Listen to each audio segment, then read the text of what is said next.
There's a conversation you never had, a project you never finished, an apology that stayed trapped behind your teeth. And even though years have passed, even though the door to that moment has long since closed, your mind returns to it again and again and again. It's 3 in the morning and you're lying awake replaying that job interview from 5 years ago where you stumbled over the final question. Or you're in the middle of a meeting and suddenly you're back in that argument with your sister, feeling the weight of words you should have said but didn't. The people around you have moved on. The world has moved on. But some part of you is still standing in that doorway, frozen, unable to step through or turn away. Why does the mind do this? Why does it grip so tightly to the things we left undone, unsaid, unresolved? Why do completed chapters of our lives close quietly while the unfinished ones echo endlessly through the corridors of memory? I am a cognitive narrator, and my purpose is to explore the architecture of our inner worlds, to understand why our minds build these prisons of the past, and to find the key that might unlock the door. What I'm about to share with you isn't just another exploration of regret or rumination. This is about something more fundamental, more hardwired into the machinery of consciousness itself.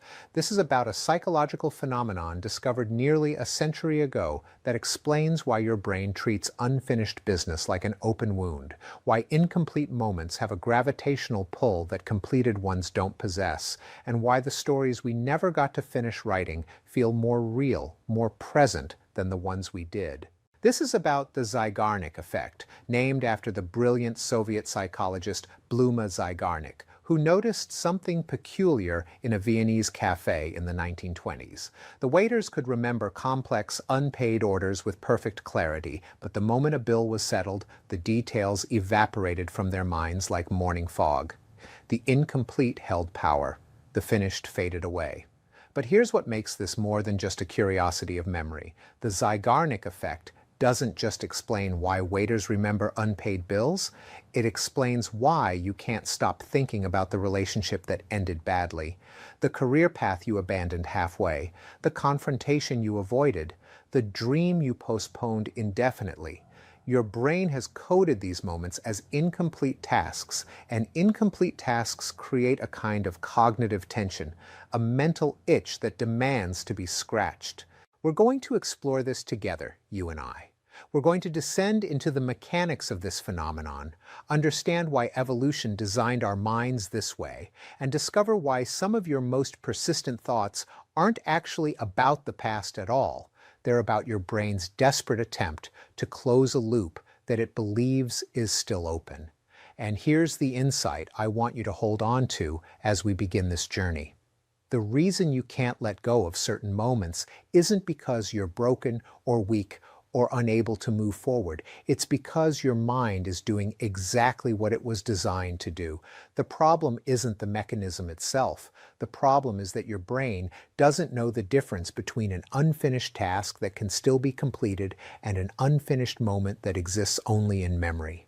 Your mind is trying to solve a problem that no longer exists in the present, using tools designed for a different kind of incompleteness altogether. So let's begin at the beginning. Let's understand why incompleteness haunts us, what it reveals about the fundamental architecture of human consciousness, and most importantly, how we can work with this mechanism instead of being imprisoned by it. Because the loop that won't close in your mind, it's not a life sentence, it's a puzzle. And every puzzle has a solution. Let me tell you about Sarah. Sarah was a documentary filmmaker, and 3 years ago she was offered the opportunity of a lifetime. A major streaming platform wanted her to direct a series about climate change, a subject she'd been passionate about since college. The budget was substantial. The creative freedom was unprecedented. The timeline was tight but manageable. She said yes immediately. For 6 months, everything was perfect. Sarah conducted interviews across 4 continents. She captured footage of melting glaciers, dying coral reefs, communities displaced by rising seas. The material was powerful, urgent, devastating. She was creating something that mattered. But then halfway through production, her father had a stroke. Severe, life-altering. He needed round-the-clock care, and Sarah was his only child. She flew home. She told the producers she needed 2 weeks. 2 weeks became 4. 4 became 8.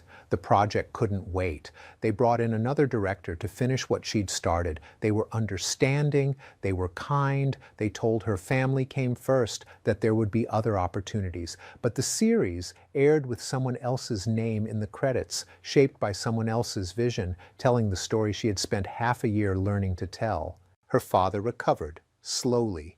Life moved forward. Sarah took other jobs, completed other projects. She received awards for her later work. But 3 years later, if you asked her about her career, within minutes she would find herself talking about that series, the one she didn't finish, the one that got away, not the projects she completed, not the awards she won, the unfinished one.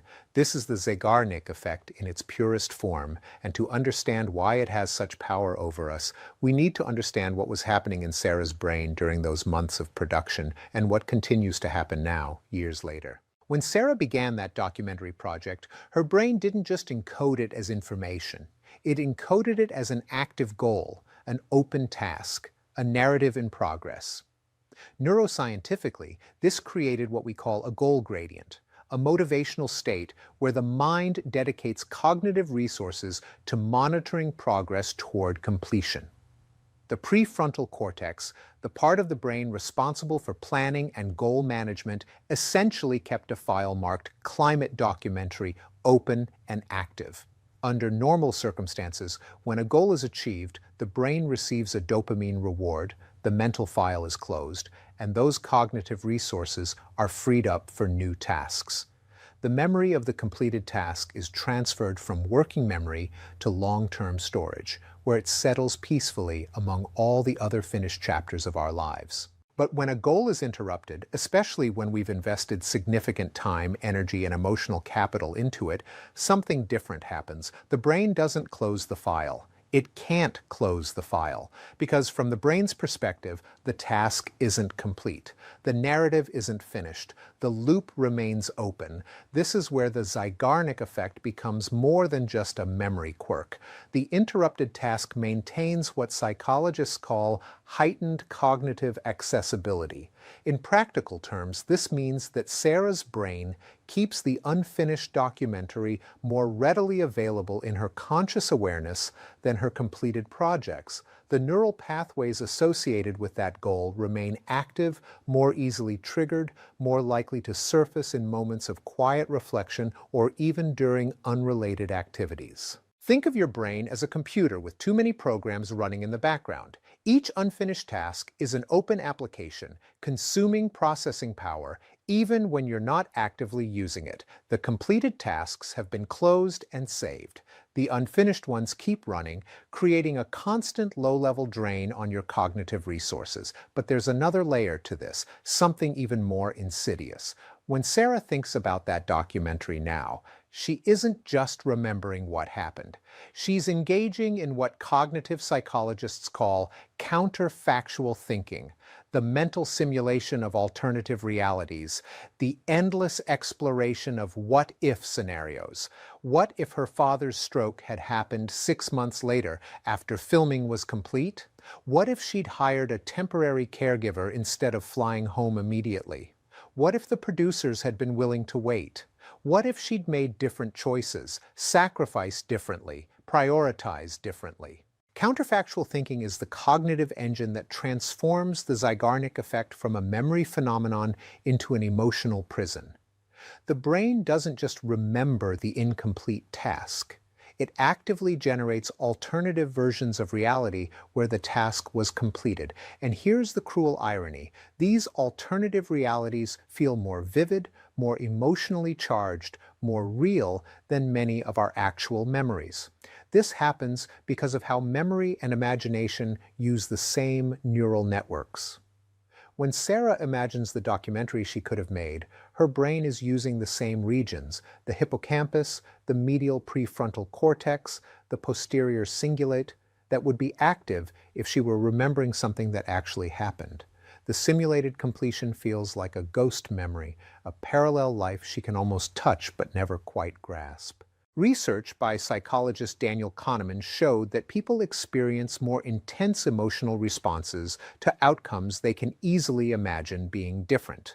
A bronze medalist is often happier than a silver medalist because the bronze medalist is comparing themselves to fourth place, I almost didn't medal at all, while the silver medalist is comparing themselves to first place, I almost won gold.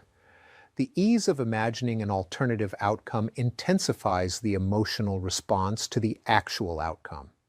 For Sarah, the alternative reality where she finished the documentary isn't just possible, it's painfully plausible.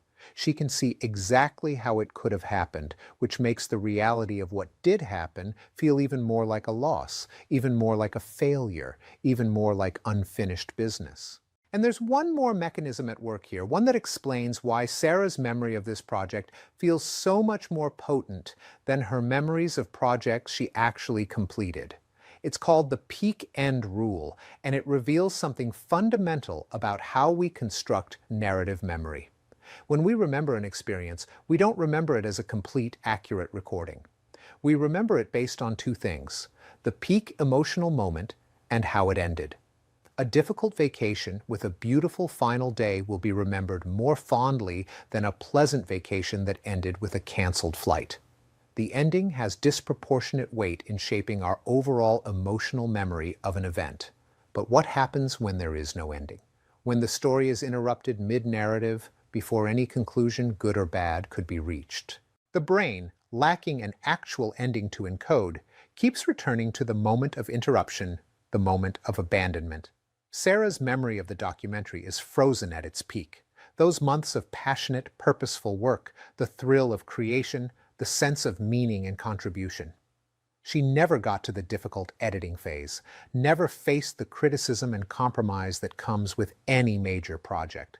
Her memory is crystallized at the moment of highest emotional intensity, with no resolution to balance it, no perspective to soften it, no ending to complete the emotional arc.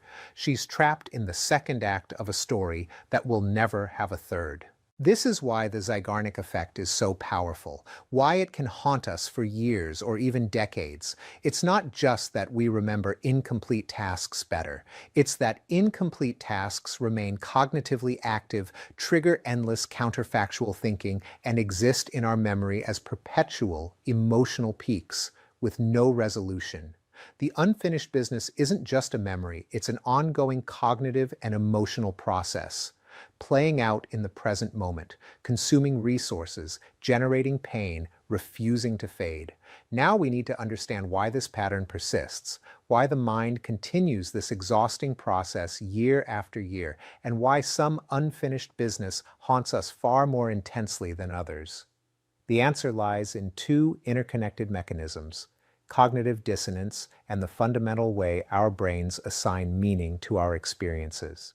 Cognitive dissonance, a concept introduced by psychologist Leon Festinger in the 1950s, describes the mental discomfort we experience when holding two conflicting beliefs, values, or perceptions simultaneously. The human mind craves coherence. We want our beliefs about ourselves, our values, and our actions to align neatly. When they don't, we experience psychological tension that demands resolution. For Sarah, cognitive dissonance emerged from the gap between two powerful beliefs. I am a person who finishes what I start, and I abandoned the most important project of my career.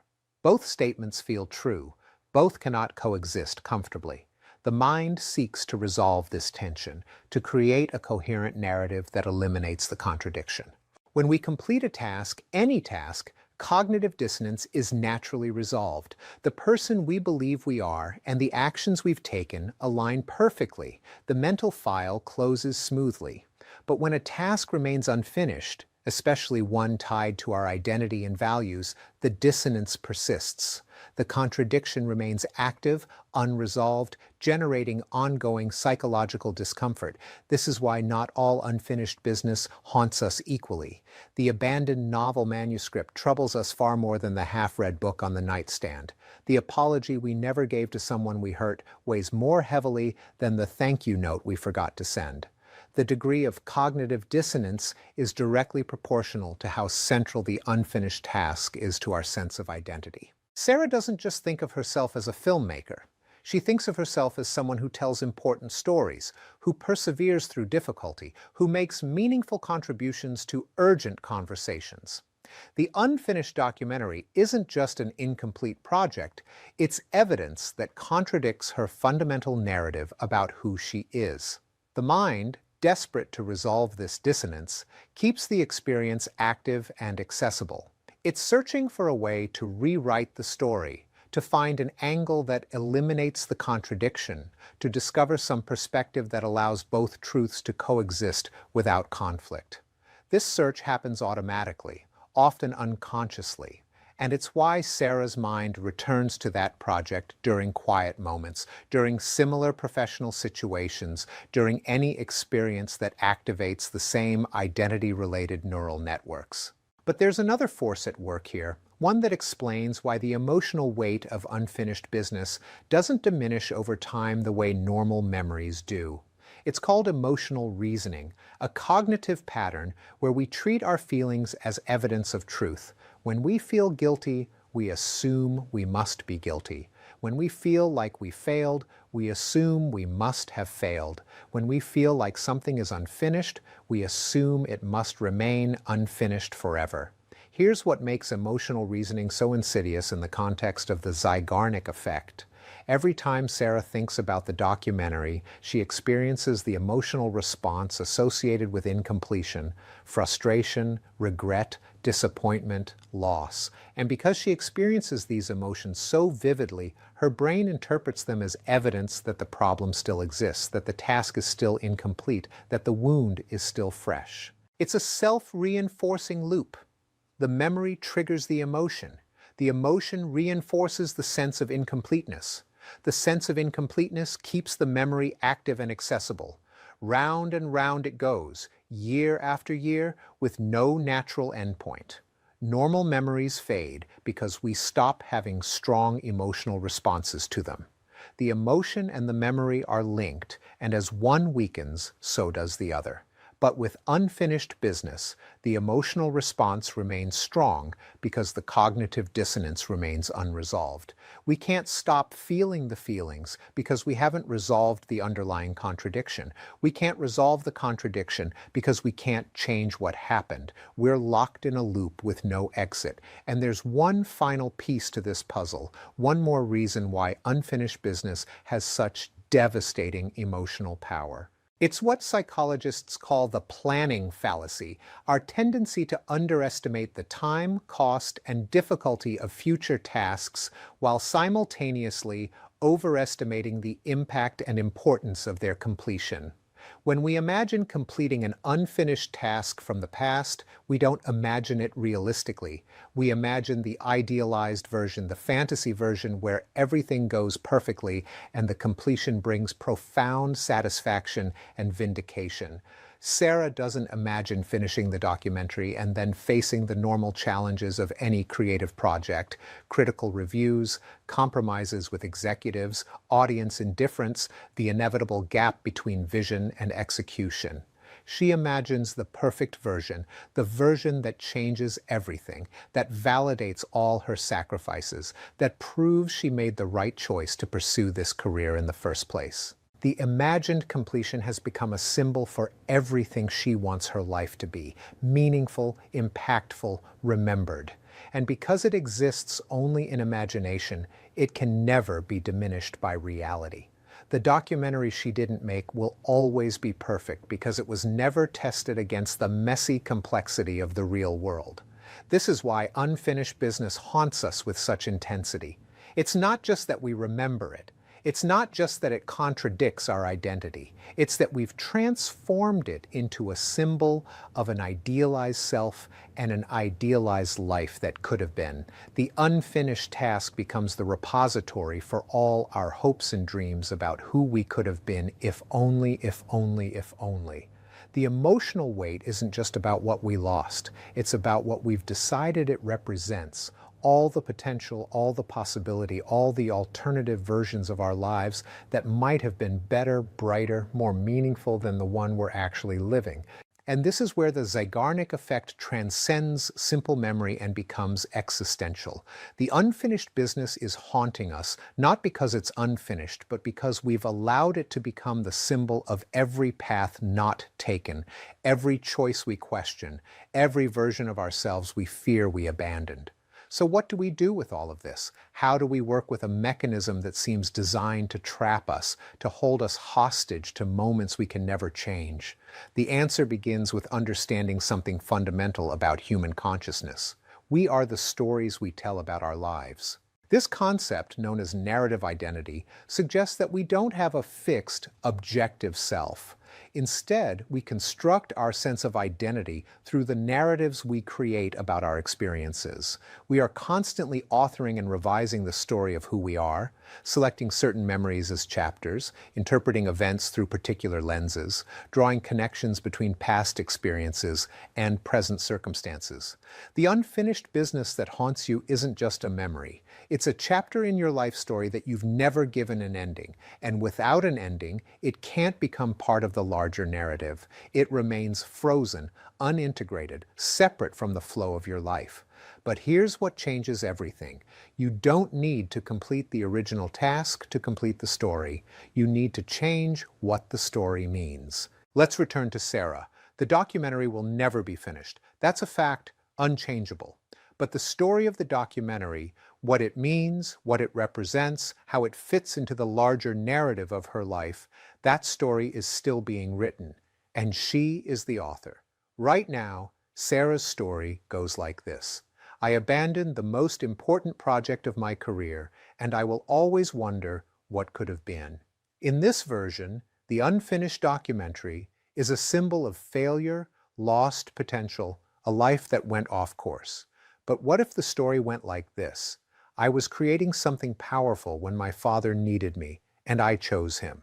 That choice cost me a dream, but it reflected my deepest values. The documentary I didn't finish taught me that some things matter more than professional achievement, and that lesson has shaped every choice I've made since. I'm not the filmmaker who completed that series, but I am the daughter who was there when it mattered most.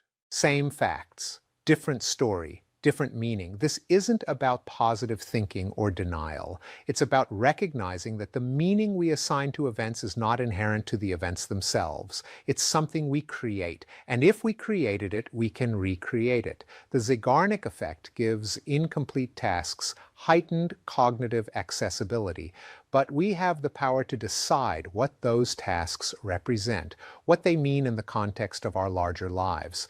We can take the unfinished chapter and give it an ending, not by completing the original task, but by completing the story about what that experience taught us, how it changed us, why it mattered. This is the work of integration, not completion, integration. Here's how you begin. First, identify the unfinished business that haunts you most persistently. The conversation you never had, the project you abandoned, the relationship that ended badly, the choice you made that you've never stopped questioning. Write it down, give it concrete form, not just the facts, but the story you've been telling yourself about it. What does this unfinished moment represent to you? What does it say about who you are or who you failed to be? Now ask yourself, what if I've been telling the wrong story? What if the job you didn't get protected you from a path that would have made you miserable? What if the relationship that ended badly was necessary for you to learn what you actually need? What if the project you abandoned was supposed to teach you about priority and values rather than perseverance and completion? I'm not asking you to pretend the loss wasn't real. I'm asking you to consider that the meaning of the loss might be different than the one you've been carrying. Second, practice what psychologists call self-compassion. When you think about your unfinished business, notice how you speak to yourself. Most of us apply a brutally harsh standard to our past selves, judging them with hindsight they couldn't possibly have had, expecting them to have knowledge and perspective they didn't yet possess. You are not the same person who left that task unfinished. You have different information, different perspective, different understanding. The person in that memory was doing the best they could with what they knew at the time. They deserve the same compassion you would offer a friend facing similar circumstances. Self-compassion doesn't mean excusing genuinely harmful behavior or refusing to learn from mistakes. It means treating yourself with the same kindness and understanding you would offer someone you love. It means recognizing that being human involves making imperfect choices with incomplete information, and that this doesn't make you broken or inadequate. Third, engage in what's called cognitive reframing. This is the practice of deliberately shifting your perspective on a situation to change its emotional impact. For Sarah, cognitive reframing might involve shifting from "I abandoned my dream" to "I honored my values in a moment of impossible choice." Both statements describe the same event, but they carry radically different emotional weight and meaning. The goal isn't to sugarcoat difficult experiences or pretend loss wasn't painful. The goal is to see the full complexity of the situation, to recognize that most meaningful moments in life involve multiple truths existing simultaneously. Yes, Sarah lost the documentary opportunity. Also true, she was there for her father during a medical crisis. Yes, she wonders what could have been. Also true, she knows what actually matters when the stakes are real. The unfinished project is part of her story, but it doesn't have to be the defining chapter. Finally, consider this. Perhaps some tasks are meant to remain unfinished. Perhaps the value wasn't in the completion, but in what you learned, who you became, how you changed during the attempt. Our culture is obsessed with completion, with achievement, with crossing the finish line. But life is not a series of tasks to be checked off a list. It's a continuous process of becoming, of learning, of growing. Some of the most important experiences we'll ever have are the ones we didn't complete because they taught us something we needed to learn about ourselves, our values, our limitations, our priorities. The unfinished business that haunts you might be trying to tell you something. Not that you failed, but that you changed. Not that you gave up, but that you chose differently. Not that the story is incomplete, but that you haven't yet understood what the story was really about. The Zeigarnik Effect will always make incomplete tasks more cognitively accessible. That's simply how the brain works. But you have the power to decide what happens when those memories surface. You can let them pull you into the same loops of regret and counterfactual thinking, or you can use them as invitations to re-examine the story, to find new meaning, to integrate the experience into a larger narrative of growth and self-understanding. The past cannot be changed. But the meaning of the past is always, always negotiable. You are not trapped by what you left unfinished. You are liberated by your power to decide what those unfinished moments mean, how they fit into your story, and who you are becoming because of them. The loop doesn't close by completing the original task. It closes by completing the story. And you, my friend, are the author. The next time your mind returns to that unfinished conversation, that abandoned project, that choice you've questioned for years, remember this. Your brain isn't broken. It's doing exactly what it was designed to do, holding on to incomplete tasks with heightened attention and accessibility. The mechanism is working perfectly, but the mechanism doesn't control the meaning. You do. The haunting will soften when you stop trying to complete what cannot be completed and start integrating what has never been integrated.